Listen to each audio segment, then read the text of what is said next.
Salut tout le monde, j'espère que vous allez bien. Bienvenue dans cette vidéo. Je suis Laura de la chiffonnerie de Laura. Si vous ne me connaissez pas, je vous invite également à me rejoindre sur Instagram pour suivre l'actualité de ma petite entreprise. Aujourd'hui, nous allons coudre un kit que vous pouvez trouver sur ma boutique en ligne. Je vous mettrai le lien bien sûr dans la description. Donc c'est un kit, c'est le kit tote bag et couture anglaise.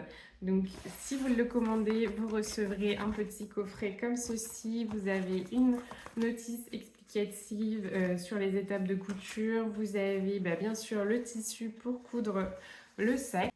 À savoir que le tissu est déjà découpé aux bonnes dimensions, il est prêt à coudre. Par contre, à cause du transport, c'est possible que vous ayez besoin de redonner un petit coup de fer à repasser avant d'attaquer la couture. Donc il y a différents modèles, certains avec une étiquette à coudre dessus et d'autres où la broderie est directement sur le tote bag. C'est celui-là qu'on va coudre ensemble tout de suite. Donc c'est parti pour la couture. Donc vous allez prendre votre tissu et vous allez le plier en deux. Donc votre grand rectangle, vous allez plier la grande longueur en deux. Vous allez mettre envers contre envers. Donc vous avez la broderie qui est devant vous. C'est normal. On va faire notre couture anglaise. Donc vous faites bien correspondre les bords. On va épingler les deux longs côtés. Donc soit avec des épingles, soit vous pouvez maintenir en place avec des pinces.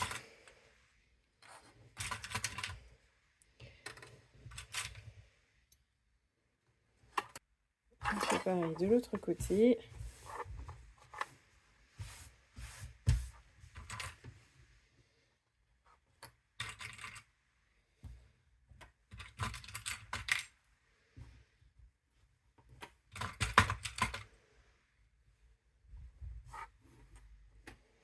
Et sur ces deux longs côtés, on va venir faire une couture au point droit à 5 mm du bord, en faisant un point d'arrêt au début et à la fin, et la longueur de point 2,5, ça me paraît très bien. Donc quand votre couture est faite, en bas, vous allez venir couper votre angle, donc un tout petit peu. Vous coupez pas la couture, hein, on est d'accord. Faire un petit cran comme ça va nous permettre d'ouvrir la couture. On fait pareil en bas de l'autre côté.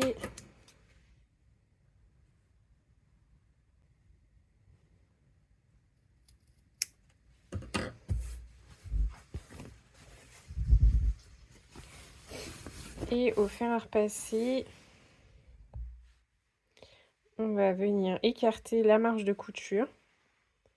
Vous donnez un coup de fer à repasser en ouvrant bien votre marge de couture avant de faire la couture suivante. Donc on va faire ça et on se retrouve après. La marge de couture est ouverte. On va pouvoir mettre notre sac à l'envers.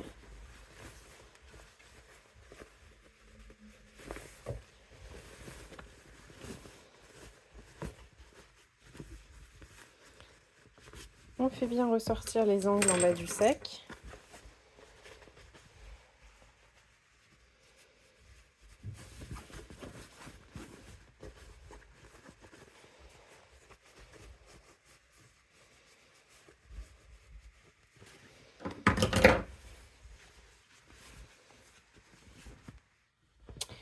Et on va refaire des coutures. Donc on met bien, vous pouvez redonner un coup de fer à repasser, mais surtout, l'important c'est de bien remettre en place la couture correctement, bien à plat des deux côtés. Et on va refaire une couture sur ces deux côtés qu'on a déjà cousu.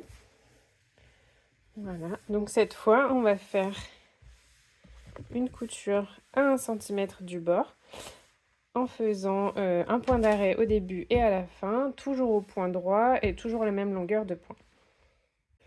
Donc voilà, si vous remettez sur l'endroit, vous pouvez constater que à l'intérieur de votre sac, vous n'avez pas du tout de couture à vif. C'est le principe de la couture anglaise, en fait, c'est qu'en faisant une couture dans un envers contre envers, puis endroit contre endroit, on emprisonne en fait les marges de couture à l'intérieur de la dernière marge de couture. Je sais pas si c'est très clair ce que je dis, mais enfin voilà. Donc c'est une bonne alternative pour avoir des belles finitions. Donc on va remettre notre sac sur l'envers pour pouvoir s'occuper du haut du sac.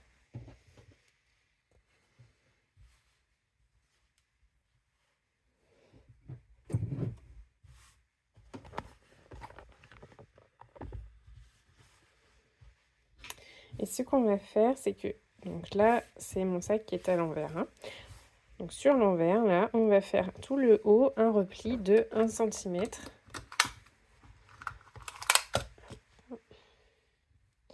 Et donc l'idéal, c'est de prendre son fer à repasser et de marquer ça au fer à repasser tout le haut du sac. Donc je vous laisse faire ça, ce petit rebord, ce petit repli de 1 cm et le marquer au fer à repasser. Le premier repli est marqué.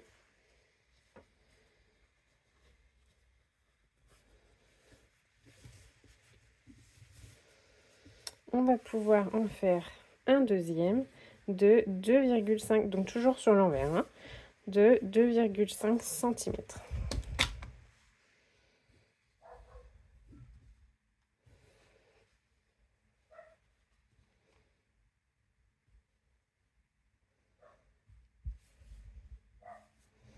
Et donc pareil, on va faire ça tout le tour et on marque avec son fer à repasser, on marque le pli à ce niveau-là pour que ça tienne bien en place. Voilà ce que ça donne avec les deux replis qui sont faits.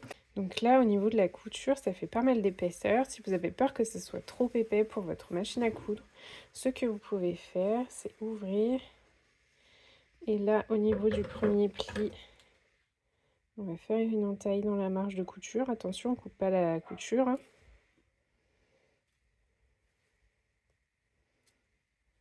Voilà. On fait la même chose au niveau du deuxième pli.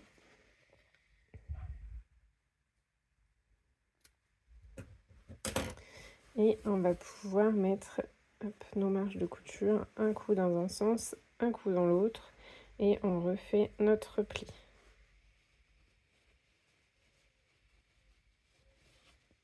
Et là, si vous touchez, vous avez beaucoup moins d'épaisseur. Ça reste bien en place. Voilà. On va pouvoir laisser ça de côté quelques instants et s'occuper des anses. Alors, on va pouvoir s'occuper des anses. Donc là, c'est l'envers de ma anse. Et on va plier comme ceci, en deux. On donne un petit coup de fer à repasser. Et on va plier ensuite. Donc comme ceci. Et pareil en face. On vient rabattre les extrémités des tissus au niveau du milieu. On peut donner aussi un coup de fer à repasser et on replie à nouveau en deux. Voilà ce qu'on obtient et on va pouvoir faire une piqûre au point droit, donc à 2-3 mm du bord de ce côté pour maintenir tout ça en place. Et moi je vous conseille également d'en faire une de l'autre côté, je trouve ça plus joli. Alors on peut reprendre le corps de notre sac qui était prêt comme ceci. Et on va placer nos anses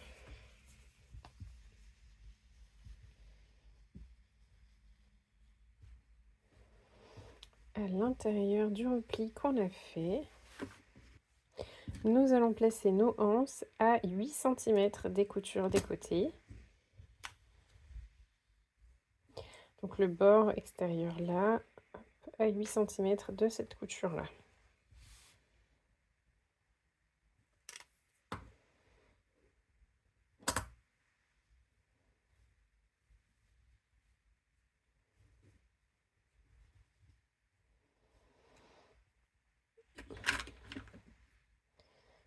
On fait bien attention à ce que la anse soit rentrée au fond du sac, du repli sur le sac, et on met une pince pour la maintenir en place. Donc celle-ci à 8 cm également de la couture.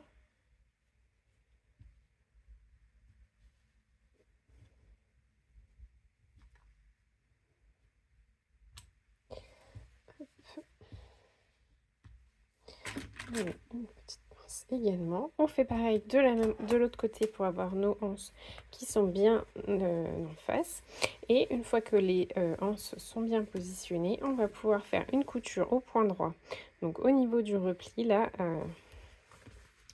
on va se placer ici, à quelques millimètres du repli, donc 2-3 millimètres du repli. Et on va faire une couture tout le tour du repli pour maintenir nos anses en place. Donc elles sont orientées vers le bas pour l'instant, c'est normal. Et bien sûr, j'ai oublié de vous préciser avant de faire la couture, de bien vérifier que vos anses ne sont pas vrillées et qu'elles sont bien dans le bon sens des deux côtés. Alors, il va falloir maintenant faire une dernière couture pour replacer nos anses vers le haut. Donc on va les replier comme ceci. On peut maintenir en place avec des pinces, avec des épingles, c'est comme vous préférez. Hop.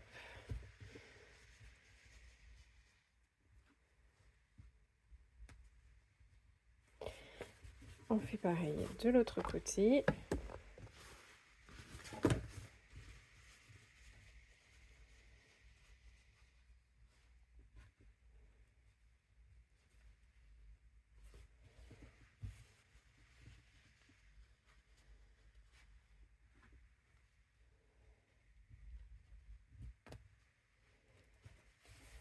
On va refaire une couture, donc cette fois à ce niveau-là, à pareil 2 ou 3 mm du bord, toujours au point droit.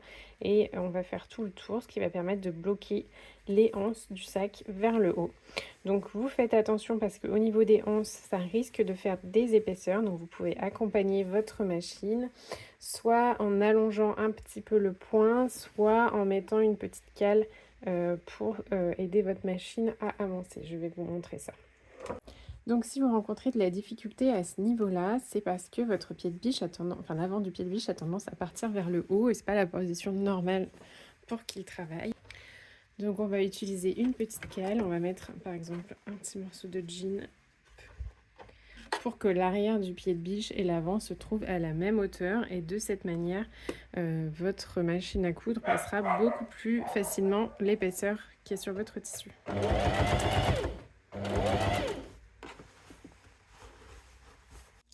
Voilà, le sac est terminé. Voilà ce qu'on obtient après la couture. J'espère que les explications ont été claires, que vous avez pris du plaisir à coudre ce sac et à découvrir la technique de la couture anglaise ou redécouvrir, peut-être que vous connaissiez déjà. En tout cas, vous avez un joli tote bag parfait pour vous accompagner au quotidien. Si jamais vous aviez choisi une version par exemple avec l'étiquette à coudre, et bien tout simplement une fois que vous avez terminé de coudre le tote bag, vous pouvez venir coudre l'étiquette là où vous voulez sur le sac. Vous aurez juste à la positionner là où vous voulez sur votre sac, à l'épingler et à faire une couture au point droit, au plus près du bord.